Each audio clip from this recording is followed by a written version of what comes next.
bandalarning ichidagi al-aziz bo'lgan, bandaning ichidagi, insonlarning ichidagi, mu'minlarning ichidagi aziz bo'lgan kishi kim u? Qanday kishini biz aziz deymiz degan savol keldi bu yerda. Birinchisi al-anbiya, payg'ambarlar. Ular azizdir. Nima uchun? Chunki butkul mahluqotlarning hammasi ularning ilmiga muhtoj.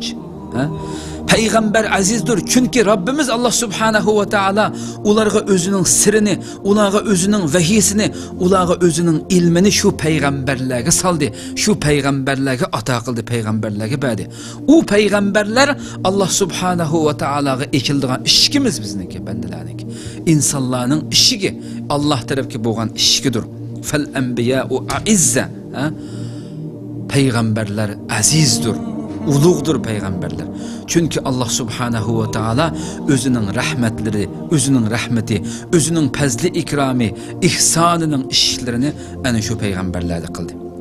Shuning uchun Allohning payg'ambarini rozi qilish dal Allah subhanahu va taolani rozi qilish bo'ldi. Allohning payg'ambariga itoat qilish dal Allah subhanahu va taolaga itoat qilish bo'ldi. Osiylik qilish dal Allohga osiylik qilish bo'ldi. Uni g'azablantirish dal Allohni g'azablantirish bo'ldi. Qadrli qardoshlar.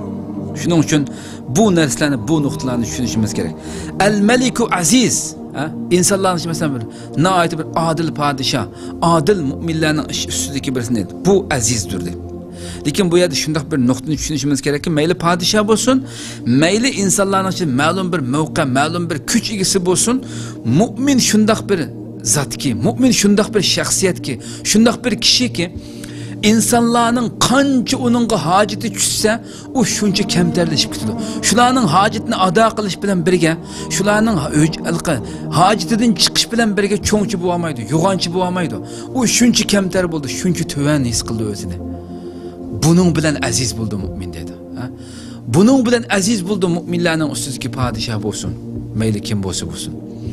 Hergiz, amma mu'minning boshqasichu insonlarning hojati qancha tushgan sir uningga, qancha kishilar uningga muhtoj bo'lgan sir shuncha cho'ng'ib oldi, shuncha g'adiy oldi, shuncha laim pes maxluqqa aylandi.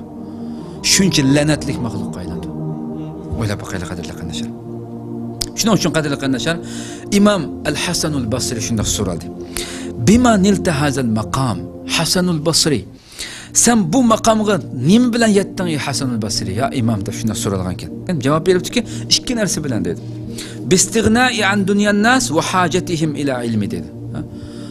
İmam Hasan al-Basri'nin javobi. İkki narsa bilan yetdim bu maqamga. Birincisi, men insonlarning dunyosidan behojatligimdan dedi. Birincisi, men insonlarning dunyosidan, mol mulkidan, u narsadan, bu narsadan tamoman behojat. Men bularga hech hojatim tushmadi.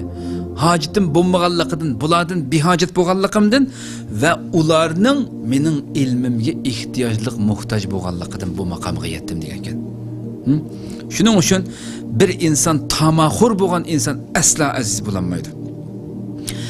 Qachoniki tama qildi ekan, shu inson xorliqqa tushadi. İnsanlarning qo'lidagi narsani tama qilgan hamon xorliqning boshlanishining qadam bosqichi boshlandi degan gap. Shuning uchun şu narsaga diqqat qilaylikki, shu narsa hayotimizda bir xil bir qizilsizlik bo'lsinki, qadrli qancha. Hayotimizda har kuni peshonamizda tursinki, agar insonlardan bir narsa tama qilganda, insonlardan bir narsa talab qilgan vaqtimizda, insonlar tabiiy holatda o insonni yomon ko'rib qoldi.